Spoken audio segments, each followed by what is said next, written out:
I'm Julie Rizian. I'm with the ARIS leadership team, and I'm at Oregon State University. And I'm really happy to, for the first time ever, do a showcase of the ARIS Fellows from 2020. So we've got all 5 2020 ARIS Fellows projects represented here today. And you may not hear about all aspects of what they've accomplished, but they're going to share with you the parts of their projects that are sort of very close to ready to hit the ground and available for your use. So I'm going to start, give myself a little timer here. And let me start a timer, otherwise I'll talk for too long, as Jory knows. And I'm going to give you a little overview of the Fellows program, and then each of the Fellows team they're going to take about 5 to 7 minutes to share with you their product, and then we'll have time for questions in between each presentation and time for more comprehensive questions at the end. So I'm going to stop sharing my video. Thank you everyone for coming and welcome. And I'm share a little bit about the overall Fellows program. So if you are interested in finding out about the Fellows program, you can go to researchandsociety.org/scholarship/fellowships, and you can see all the past fellows. You can see the most recent call for applications from last year, and you can get to some of the products that are completed and out there for you. So there's some facts about the ARIS community that I want to share. First of all, it's such a committed community to elevating practice. So we're not just about do broader impacts, check the box, make it happen. We're about doing it really well in meaningful ways. And the community that was once NAVI and is now ARIS has identified that the whole community really needed some more curated resources. The feeling was there was a lot of evidence out there about how broader impact should be done and a lot of resources, but they weren't sort of packaged in an easily digestible way. And then another fact about the community is the expertise to do that exists right within our community. And so we really wanted to support this activity of sort of bringing together and shoring together the evidence that's out there about how to do broader impacts really well. And we did that through the development of the Fellows program.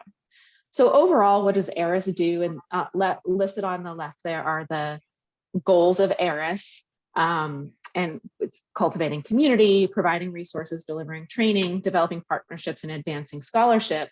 And what's so exciting to me about the Fellows program is that we touch each one of these goals. So certainly, we cultivate community within a smaller peer group within ARIS, but then the resources that are provided through the Fellows kind of make their way through the entire community. The ARIS Fellows themselves are creating those very resources, and they are building tools that support the training programs. And hopefully over time, we'll start to see those tools make their way into not just the trainings that ARIS provide, but the trainings that individual campuses provide as well.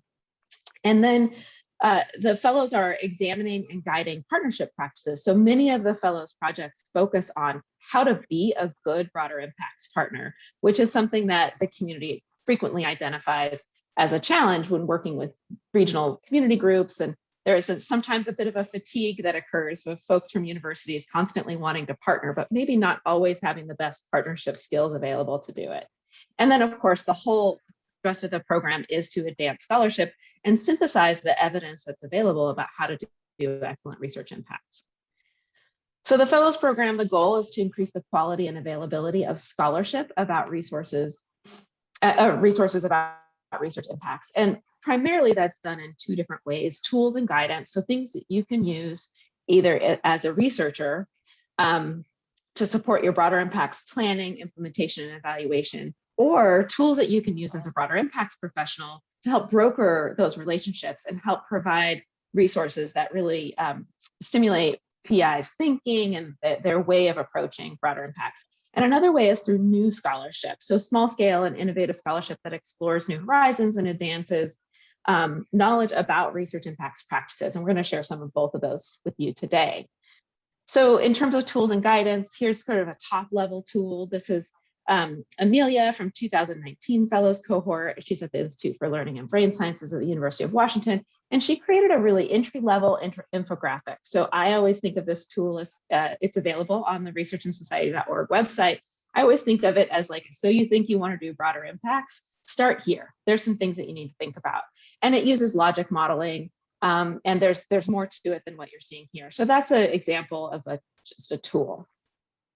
And then Gigi Owen and Alice Meadow are going to share with you today their guidance document, which goes a little deeper. It has within it tools, but it's a more comprehensive document aimed at climate scientists for how they would plan, develop, implement, and evaluate their broader impacts. And I won't go into too much more details. They'll have the opportunity to do that. And then a couple of the 2021 fellows are doing some new research that will also result in a tool. So they are using research methods from anthropology and applied STEM research, and they are learning all the different ways that NSF-funded scientists approach broadening participation in the workforce goals.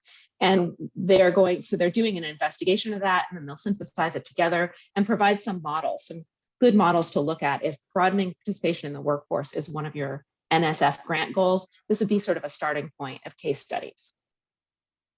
So almost everybody is eligible for the Fellows program. We've had grad students, certainly university and college professionals, academics, folks that are outside of universities working at NGOs or in industry and LLCs.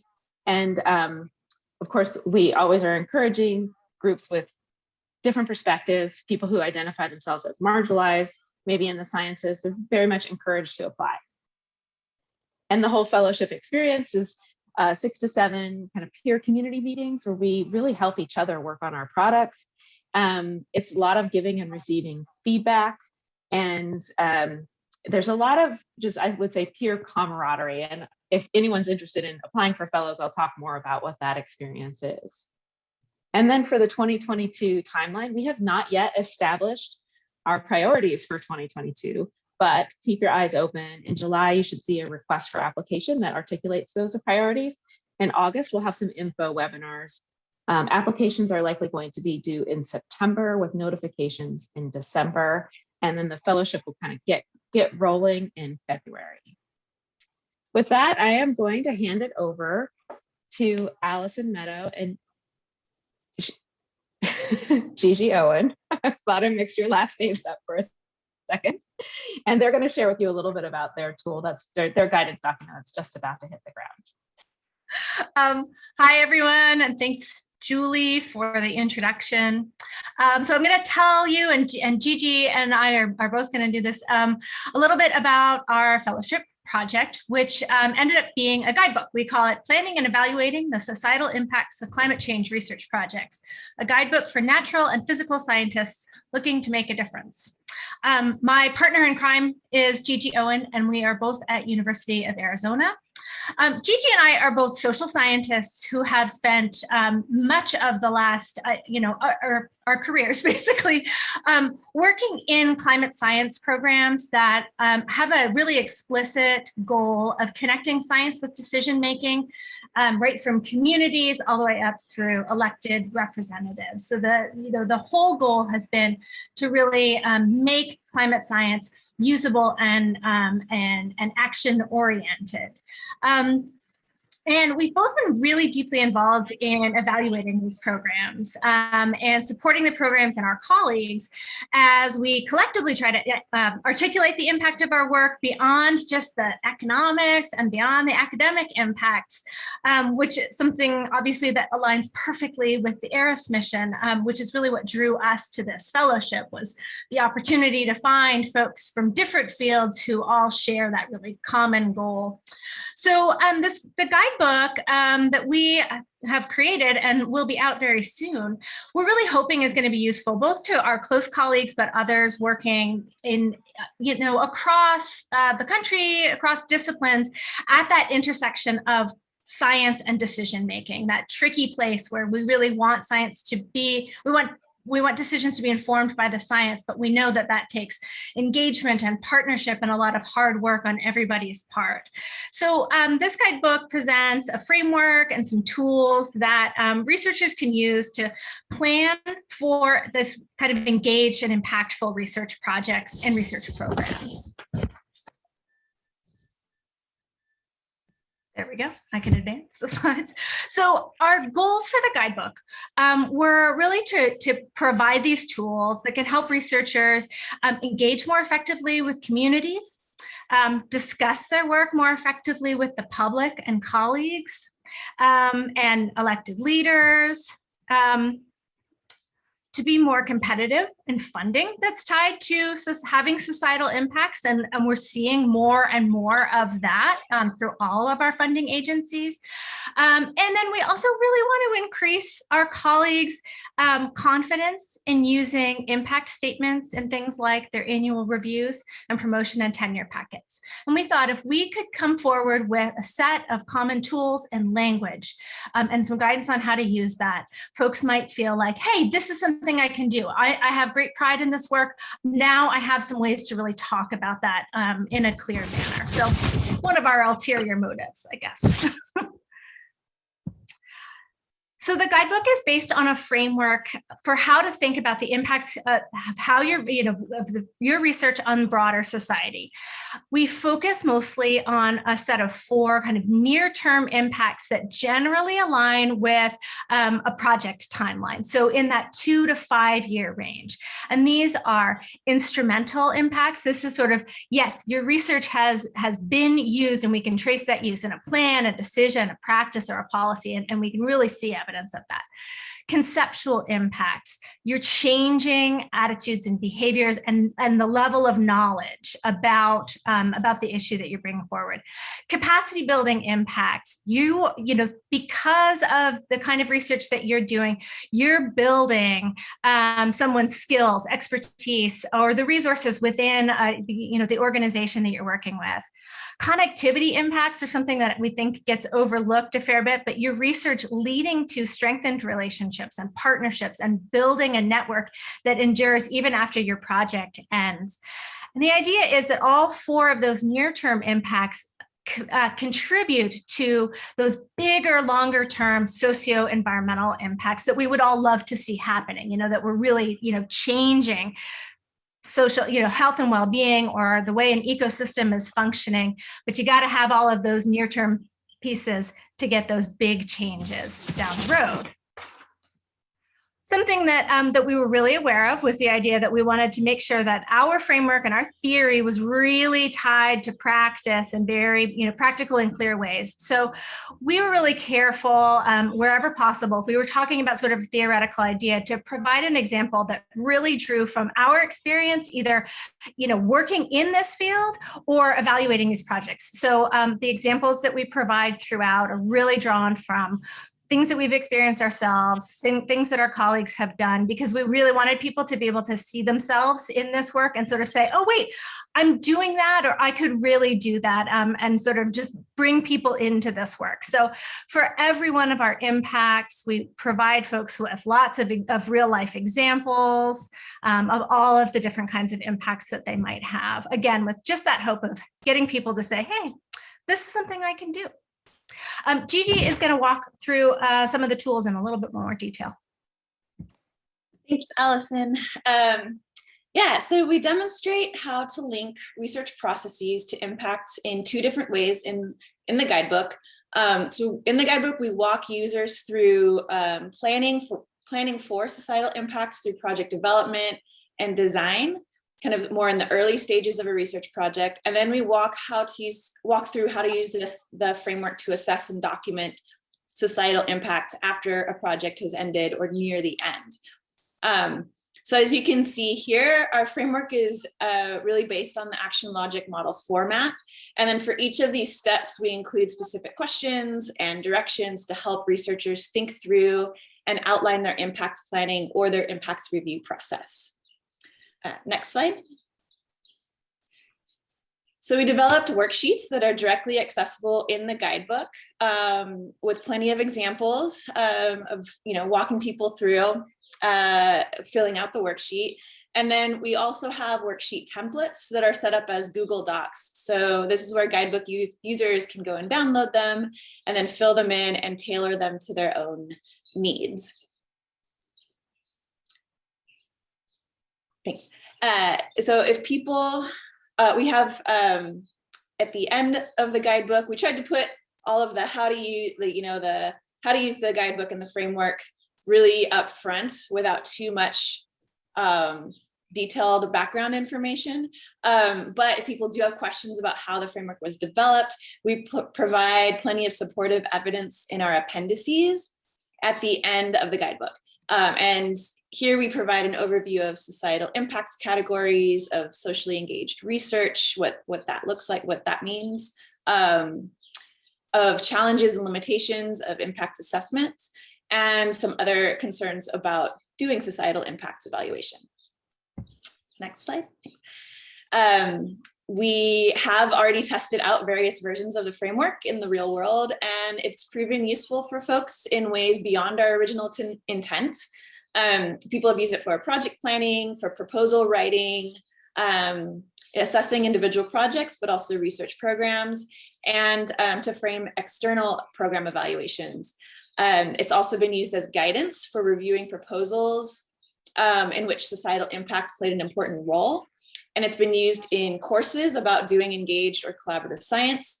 And we are currently exploring its use in a campus-wide impact assessment for the University of Arizona. Next. We really want to say that our ARIS Fellowship year has given us an opportunity to work on a project that had long been on the back burner for both of us. The fellowship gave us the space and the support and encouragement to get this guidebook written. And it's provided us a pathway to have our work peer reviewed, which is helping us see how and where this tool can be most useful to our colleagues, as shown by this very kind quote from one of our reviewers here. Next slide. So graphic design is underway, like literally today or tomorrow. It'll probably be ready, and it'll be available on the ARIS website, the Climate Assessment for the Southwest website, and the Research Impacts and Evaluation website soon. If you would like a link to the guidebook, please send one of us an email or a post in the chat, or send us a chat message, and we'll get it to you as soon as it's posted. And with that, thank you very much. Great. So thank you so much, Allison and Gigi, and I'm so glad you shared that quote. So what we try to do with the Fellows products is to make sure that we have some sort of peer review, people who might use it as brokers when they're working with PIs. And we also try to have some PI experts in the fields that in this case, since it was a climate science, we had somebody from a big climate science center who also told me, oh, I wish I had this 5 years ago. So it's really a testament to the gap that you all have filled with that. And I love to see all the new things you're doing with it. If there are any immediate questions for Gigi and Allison, we could take those now. Feel free again to chime in verbally or the chat, or turn your video on if you want to. And there will be a little bit more time for questions at the end as well. I wrote down Mary Green's email address. Jenny, if you want to put your email, if you're comfortable putting your email in the chat, I'll write it down and we'll make sure we get it out to you as soon as when it's hot off the press. Great, thank you. All right, so with that, we're going to move on to a fellow team. Sophie Pierselowski and Thaddeus Boozer are going to share their inclusive mentoring work.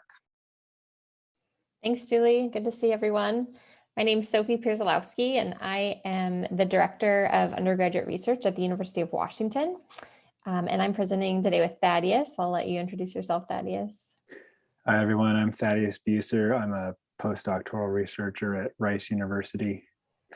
I study fishes. Thanks, Thaddeus.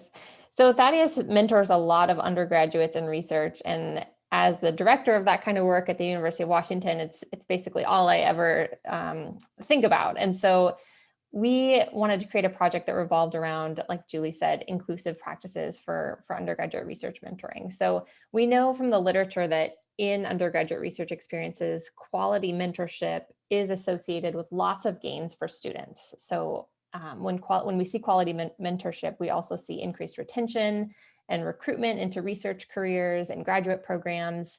And those gains have been shown in the literature to be especially salient for students from groups that are underrepresented in post-secondary institutions. However, a lot of faculty don't receive training in how to be an effective mentor, right? And there certainly aren't incentives for seeking out training in how to be an effective mentor. So regardless of that challenge, it does remain true that if we want to diversify the workforce by promoting these undergraduate research experiences, we really need to ensure that faculty mentors have the tools to mentor in ways that are both effective and inclusive. So research on these undergraduate research experiences have come a long way in the last decade, and there are some really excellent papers on effective mentoring, but there had been little work done on how to mentor in ways that were equitable and inclusive specifically. So Thaddeus and I wanted to fill this gap so we could help provide some kind of research supported resources on mentoring to help faculty be able to better support students from diverse backgrounds in research spaces. So our fellowship project really consists of an interactive web-based roadmap for inclusive and effective undergraduate research mentoring practices. And so in the first section of the guide, which we'll kind of scroll through quickly here, we have kind of a roadmap of practices that are critical for that effective and inclusive mentorship.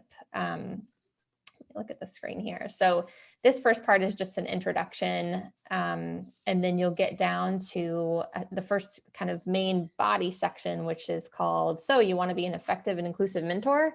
And within that, there are 4 destinations. They're kind of mentoring destinations that we've kind of teased out. And the first one is recruiting and selecting a student mentee. So in that destination, we're having mentors think about all the different ways that mentoring practices can be equitable and more inclusive through that kind of recruitment and selection process.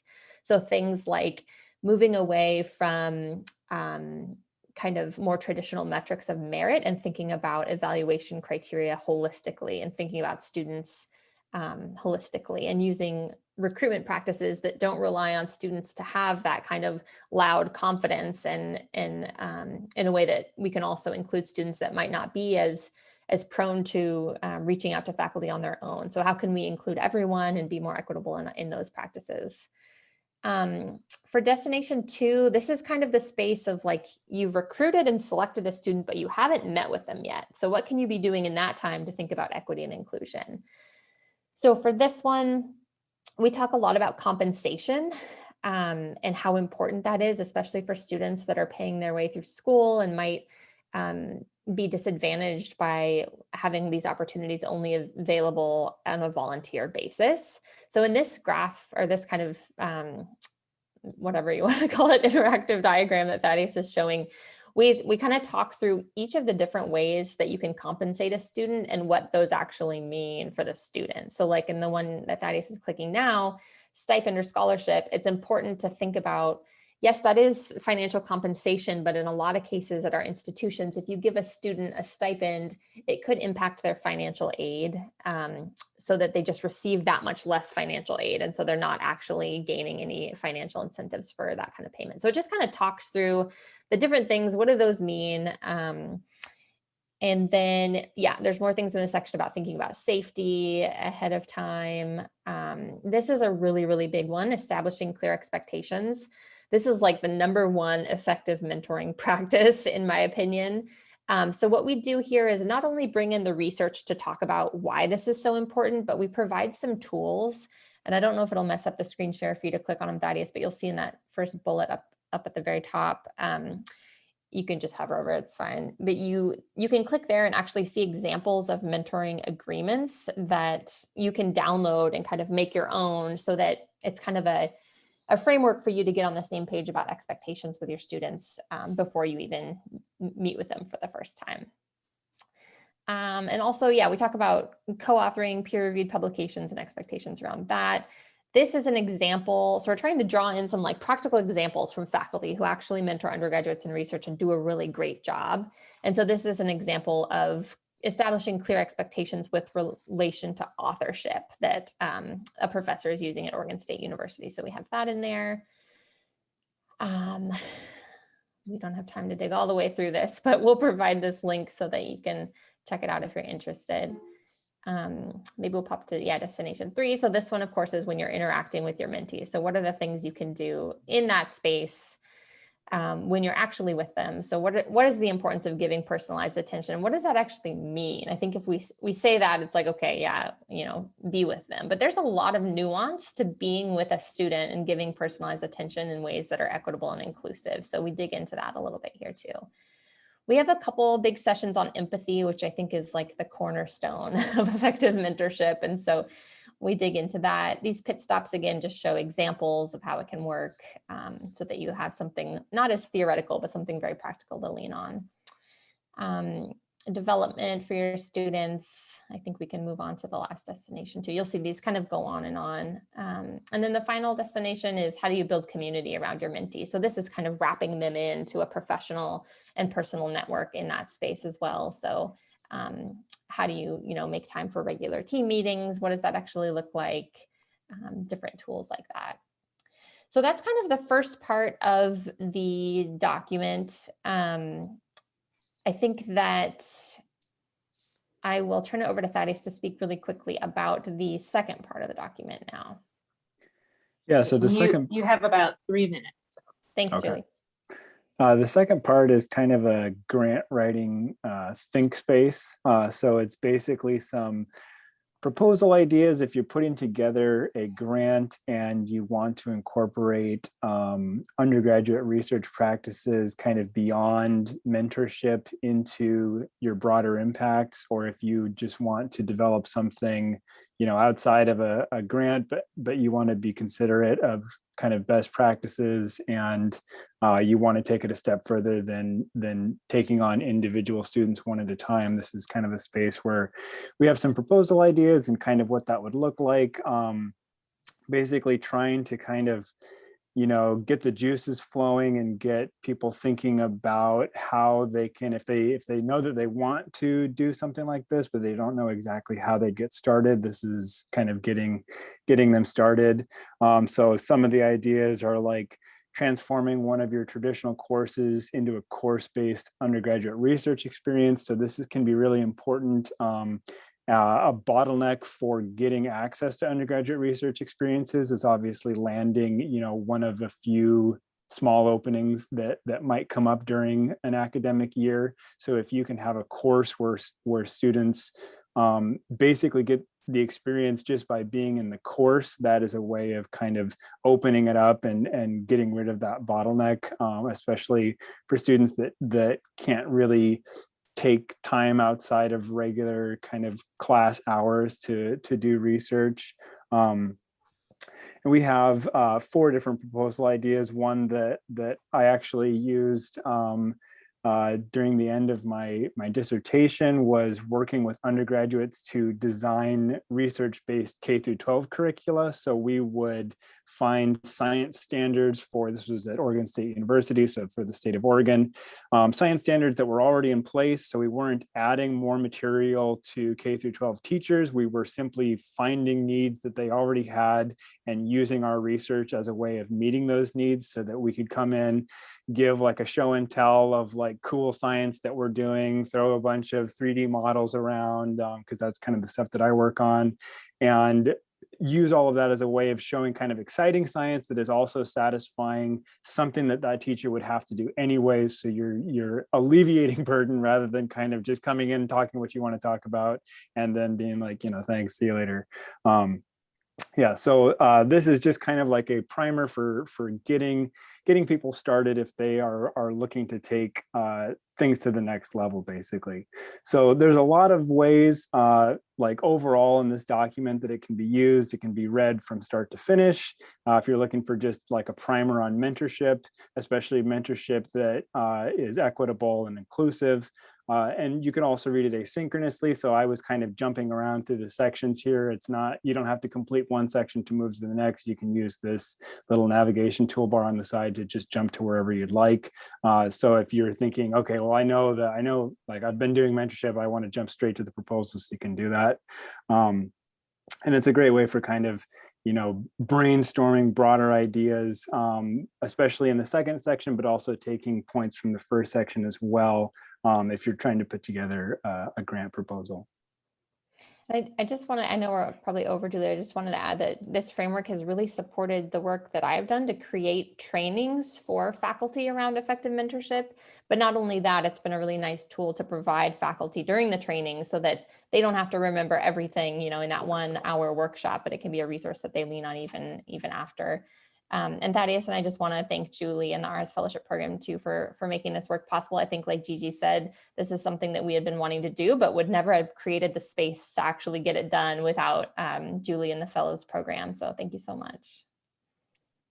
Thank you so much, Sophie and Thaddeus. And there's some excitement in the chat. And so I think Sophie's going to provide the current link, and then also to let you know the link will be added through the ARIS webpage too. So there'll be multiple pathways to get to it in the coming weeks here. So I'm also really excited to do it. And you might have seen the connection. Sophie and Thaddeus were once at Oregon State University, and we were able to keep our connection going. And Sophie and I are going to be able to use this as a framework for a new program that we're developing at Oregon State University that is a really exciting program. So I personally also can't wait to share this broadly and can't wait to put it to work and see how it does.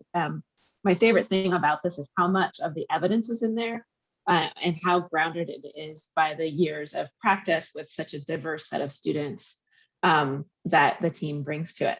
So next, we have more of a scholarship, a historical investigation into kind of an academic phenomenon by Barbara Burke. And she's going to, Barbara, I'm not sure if you're sharing screen, but if you would like to do that, I think you can do that now. And she's going to present her work. And Barbara, I'll give you a 7-minute warning when you get there. Thank you. Thank you so much. It's been an amazing opportunity to investigate more deeply the nature of minority serving institutions, such as the one I've worked at for the past 18 years, CUNY, in CUNY, New York City College of Technology, and to engage in a kind of meditation about what the utility of MSIs is, how they advance broader impacts, and whether there are ways in which they may limit them. So my title is The Prospect of Equity, a critical consideration of the MSI designation in the attainment of broader impacts. The Higher Education Act of 1965, enacted by Congress under President Lyndon Johnson, followed on the heels of the historic Civil Rights Act of 1964 and aspired to spread the roots of educational change and reform across the nation. The tenets of the act were, however, not inscribed on a tabula rasa, but rather imposed on a higher education landscape that has been centuries in the making. This critical analysis will trace recursive patterns in the exercise of political power with respect to minoritized populations in the history of American education from the time before European explorers and settlers formed a new nation until today, when we are still trying to figure out how to be one people. A genealogy of otherness, a historic trajectory. This analysis traces the centuries-long campaign of settler colonialism to draw and expand the nation's borders, determine who would own land, who would be defined as an American and who as an immigrant, and who would be minoritized and exploited as sources of labor needed to build and sustain the American nation. Today, minority-serving institutions are entirely racially defined. The definition is the product of 5 centuries of practice in the reification of racial characteristics of individuals and groups whose differences from the perspective of the government appear to be their most salient characteristic. These differences have always derived from the perspective of the white polity, quote, the unarticulated sameness that occupies its unstated position of centrality, unquote. The unnamed majority, as transparent as water, that may perceive racial differences as a threat on an existential, political, cultural, economic, or perhaps even unconscious level. We challenge the assumption that the designation of MSIs is somehow apolitical. Rather, the designation of an MSI should be understood as part of a consistent ideological focus on difference from the norm of whiteness that can be traced back to the first encounters between indigenes and Europeans on the North American continent. We lay out stepping stones of intellectual rationalization that have advanced the implicit norm of whiteness over time. That logic guided the erasure of indigenous people through disease, legal disenfranchisement, expropriation of lands, involuntary population transfer, and other acts of removal until today. A common disjunction in the historical record separates the history of Native people themselves from the story, I should say often separates the history of Native people themselves from the story of the emergence of the new nation. The Native American story is told as if it happened in an eternal parenthesis, in the quote, mists of time, as it were, thereby justifying its decoupling from our historical moment. Early racial encounters and the contact economy between indigenous nations and European explorers and settlers that resulted was not merely a prologue to the spotlighted growth of a singular nation, one that would grow inevitably out of European settlers' hegemonic dreams. In a stark reminder that this past is our past, it must be noted that the NSF-sponsored Tribal Colleges and Universities TCUP program exists to, in some sense, compensate for historic acts of dispossession that reach deep into the past. Why do we have HBCUs today? How and why did this happen? This study argues that what happened to indigenous people as the result of European conquest and to enslaved people through the brutal institution of the Atlantic slave trade is a foundational part of a deeper story that casts an ineradicable shadow on the quest for social justice today. I start by looking at the origins of NSF itself. NSF came into being in the glow of post-World War II victory. FDR, on the eve of the Allies' victory, invited Dr. Vannevar Bush, director of the Office of Scientific Research and Development that had developed the atomic bomb, to help him plan to convert the nation's enormous scientific and technological might toward peacetime applications for the public good. In his now classic vision statement, Science, the Endless Frontier, Bush sketched out a national scientific enterprise that supported the advancement of science, of pure science, pure rather than applied science, and that would be managed independently by scientists rather than by government officials. It was a hotly contested legislative process, and it took 5 years. The legislators had to question whether the conduct of science in a democratic society, how should it be conducted? And they had to debate the federal role in defining a scientific agenda. What mechanisms, grants or contracts or both, would be used to fund research? How would the agency ensure fairness in the competitive distribution of research funds? How would vast differences in institutional identity among colleges and universities and their varying capacity in terms of research, institutional resources, concentrations of scientific scientific expertise and indeed of geography itself be taken into account in the review process. And who would assume rights of intellectual property? The federal government that funded the research, the university under whose auspices the research was conducted, or the researchers themselves who created the intellectual property. This fierce debate continued for 5 years. When it was finally enacted into law, the National Science Foundation Act of 1950 embodied Vannevar Bush's and President Roosevelt's best idea to promote scientific progress and to advance the nation's health, prosperity, and welfare. I have to scoot ahead a little bit, but we know that the broader impacts and intellectual merit constitute the the sole funding criteria for the evaluation of competitively submitted proposals.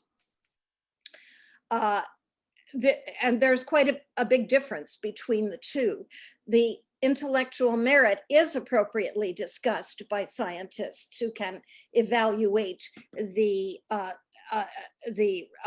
proposal according to their professional expertise and according to the classic standards of scientific reasoning.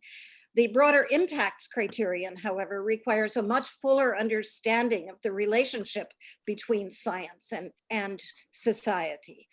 This understanding is not to be conflated with scientific expertise. It is a deeper and more complex philosophical consideration.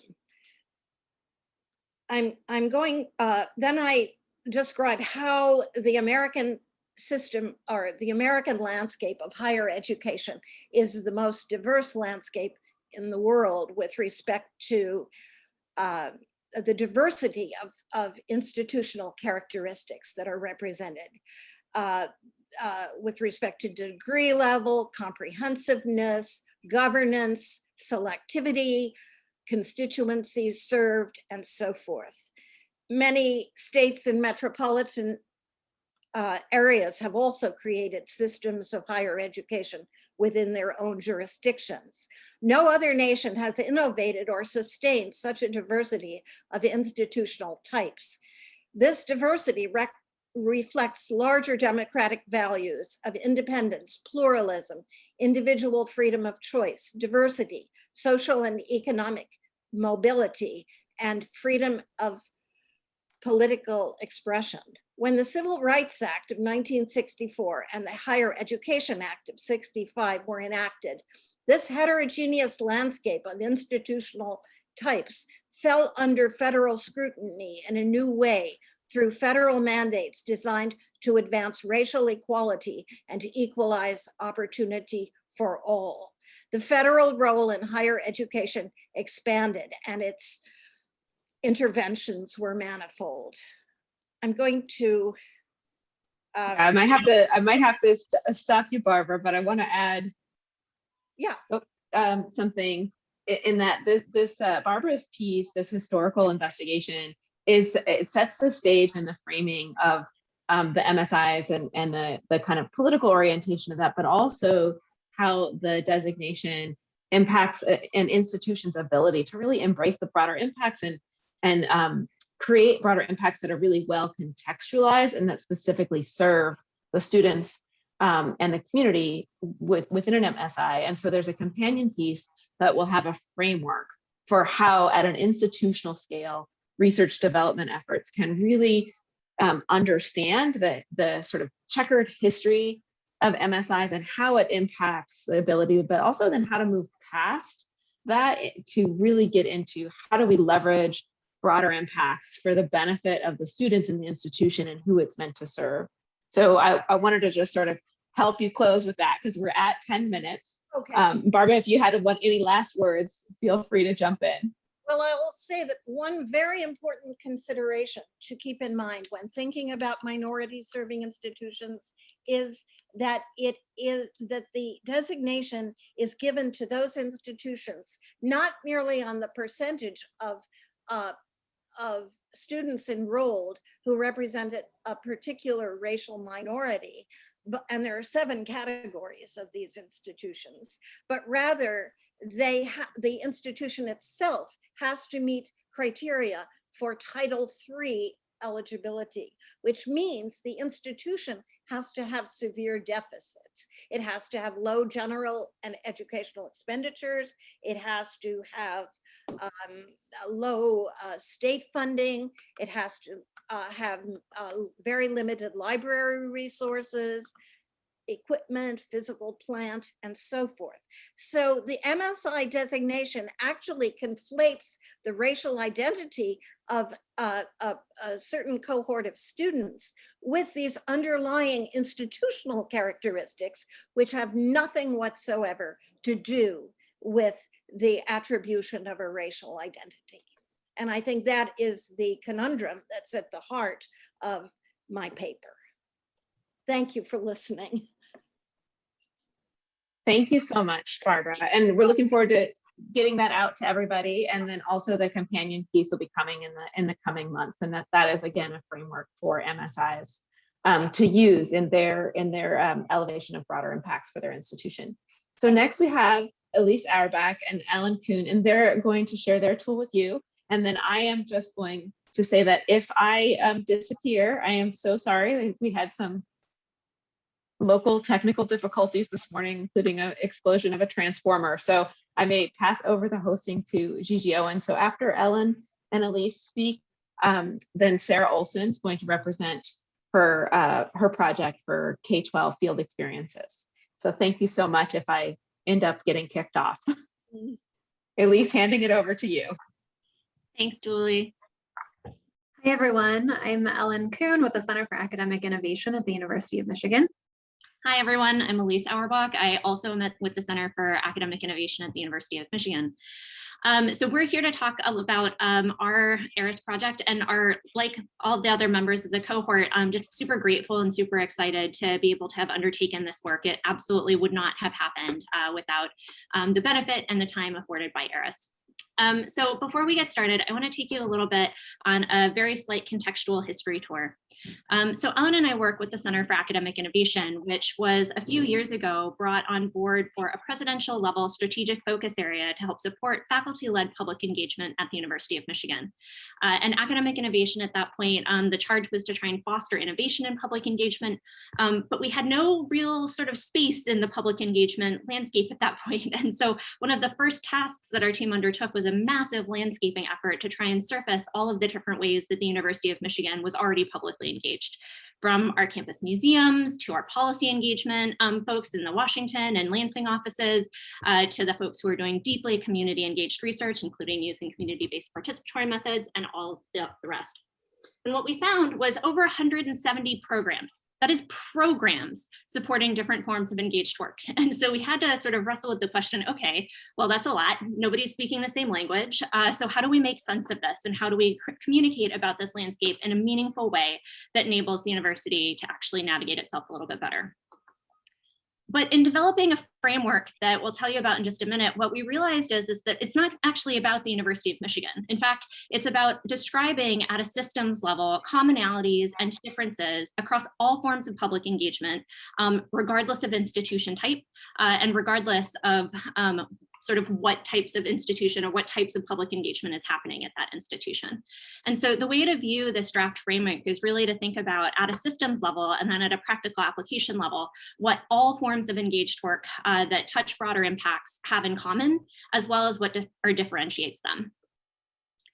So at the simplest level, our framework posits that there are 3 dimensions to publicly engaged work, 2 that are similar and 1 that is different. That people come together to form relationships, and that the success of different types of relationships and different types of engaged activities is to some degree influenced by the context or the environment. So most of you, since I've seen a number of familiar faces, are probably nodding, being like, yes, Elise, public engagement is all about engaged relationships. So what is the value add here? So we'll talk a little bit about the value add after first, just sort of briefly articulating what ARIS allowed us to do, which is namely to pressure test the framework. So we had articulated a first draft of this, but it gave us really the opportunity to do a really deep dive interview series with public engagement professionals to figure out where the holes and the gaps were and how we can improve it. It enabled us to search through myriad literatures, because there's not just one public engagement literature, that would be too easy, to situate the framework in the context of work that's already been done, revise it to make it hopefully more intuitive and hopefully more practical, and then develop a practice tool that Ellen will introduce shortly. So in very brief, and we're happy to share the expanded version of this down the road, our framework unpacks different characteristics that individual stakeholders bring to the table. Everything from their social identities and beliefs and values and how those influence the outcome of an engaged relationship or an engaged activity, through the types of expertise and understandings and contexts and perspectives that these individuals bring, to the types of resources, influence, and capacity that they are able to bring to an engaged activity. It then tries to articulate the types of relational dynamics that influence the success of a relation or of an engaged relationship, including credibility, including the way that power is shared, the way that different types of stakeholders are able to access the relationship. And we'll talk a little bit about in just a second how we're hoping that naming and articulating these can also move towards action steps. And finally, the major difference across different forms of engaged work is in the different contexts that engaged work happens. And so we took a pass at articulating what we call 12 different domains of public engaged work. And the thing that differentiates these domains are the expectations, the norms, the social niceties, the types of objectives that can be accomplished within different forms. And the idea here was to try and also provide some degree of common language so that when a policy engagement practitioner was speaking to a museum professional, that they might be able to find some common ground as well as to explore their differences.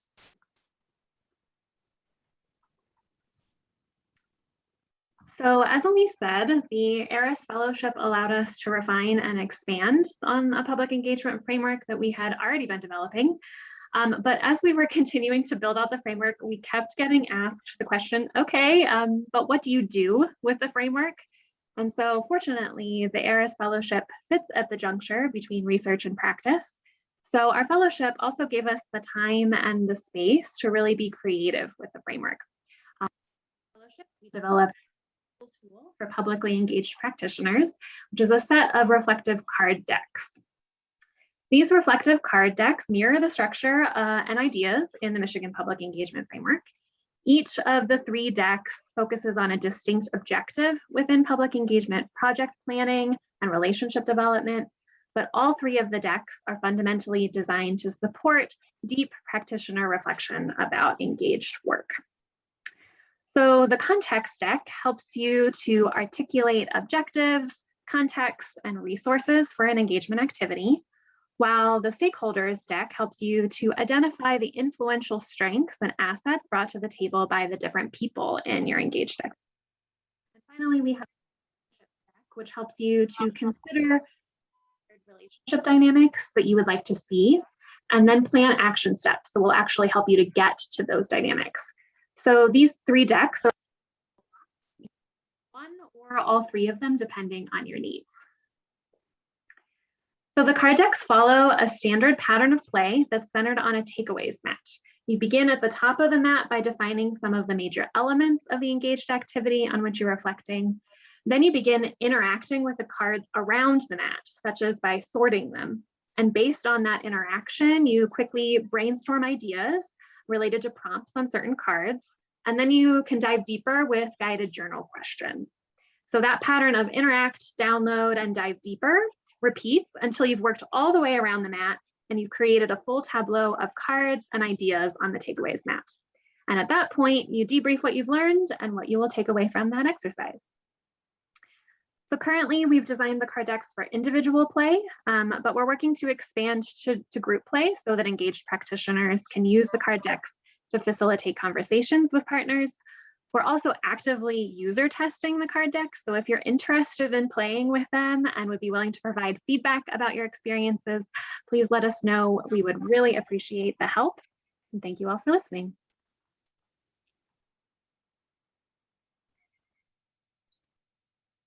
So I do think that Julie's computer died. I think we have one more presentation from Sarah Olson.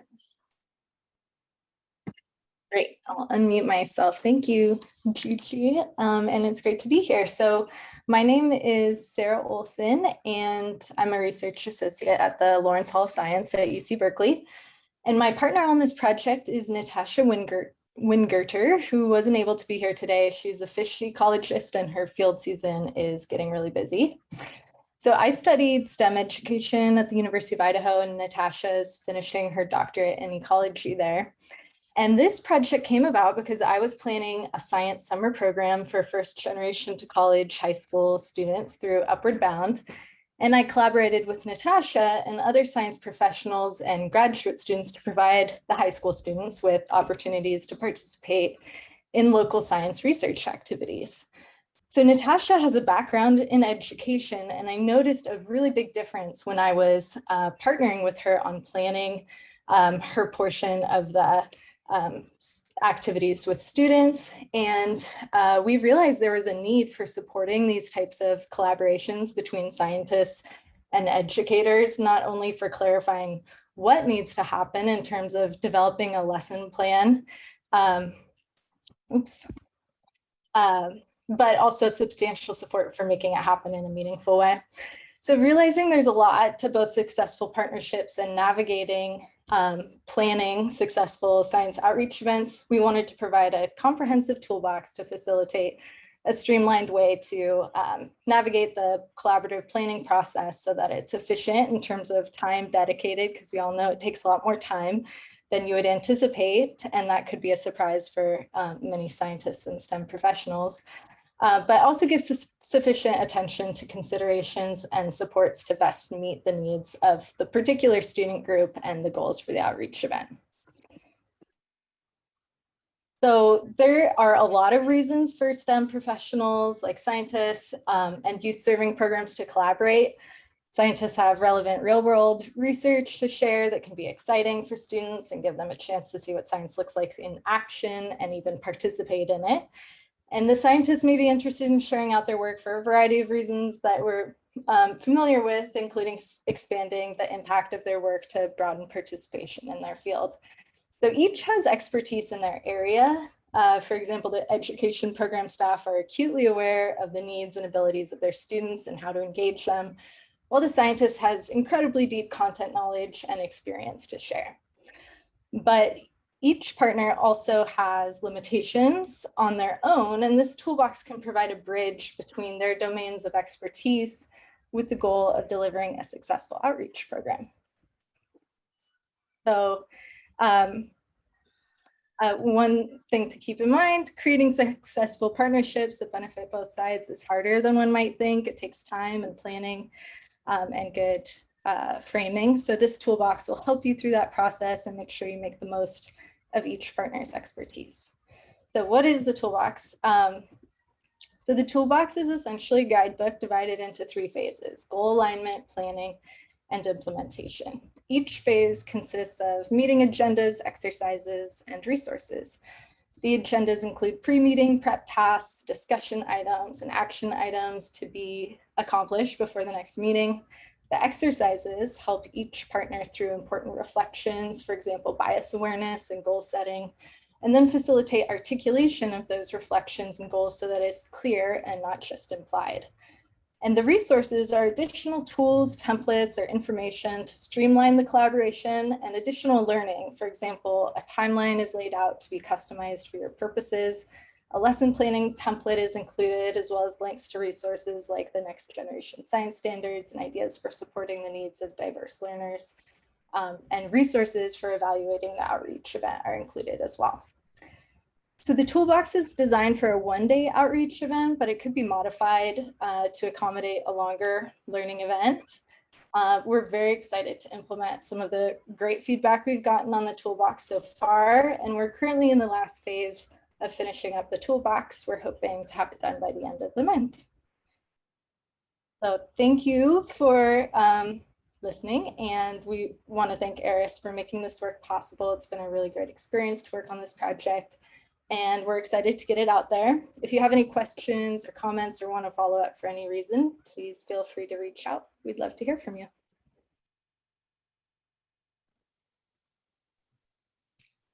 Julie, I just want to put a plug in for anybody who's on the fence about maybe applying for next round. It's just been such a fantastic experience. I think particularly during the pandemic, having this incredibly supportive and thoughtful and like super smart group of people to meet with every few months to look forward to that has been, as Gigi and I were texting with each other earlier today, it's been a genuine bright spot this year. So I think Julie and really all of the folks in the cohort, it's just been a genuine delight, and I've learned so much from all of you, and I can't wait to use all of your tools. Just want to plus one Allison here. I will genuinely say that Ellen and I probably wouldn't have had the time or the opportunity to do the work without the fellowship. And I think that that's one of the really wonderful things about the ARIS community is it's not just sort of good thought partnership, but it's also about really creating the space and time to be able to dedicate to this deep synthesis and practice work. So it's very, very awesome. And we're very grateful too. Shucks, you guys. It's really a bright spot for me as well. And I saw a question in the chat about where the products would be available. So they will all be available on the ARIS, so the Research and Society .org website in the coming weeks. I think we're weeks away. Some of them are going to come out in two parts. So there's sort of part one available and part two available. And what we'll do is when they go up on the website, we'll also share that through the ARIS community. And then I've also been informed that I can access everybody who participated in today's sessions emails, and we can send out a notice. So I think when we get the first couple out, we'll send out a notice to this group, and hopefully that's not too cumbersome in terms of your inbox. We'll try to limit it just to say, hey, you saw this presented, it's now available and able to use. These are all they're all open source. And so they're all things that you should be able to download and share at your own institution or in your own work or with your own partners. And just as a final word on Sarah and Natasha's work, the last one presented, I would have loved to have that when I was doing environmental education. I was on the other side of the coin working with folks from universities and just not understanding how they couldn't figure out what it was to work in a school and what that meant. And they've really provided all this bridging of these worksheets and these very things like agendas, very tactical things to really sit down and serve as a way to have that conversation and really focus on just the things that matter about how the two different K-12 and academic and higher ed institutions are so different without getting really bogged down. They kind of go right to the heart of these are the core challenges, and they know from experiences year after year of trying to help people do that. So there's a lot that I would personally like to use in my own work, and it makes me actually wish that I had more time to be doing actual broader impacts work so I could use all the tools. Thanks, Natalie. Thanks, everyone.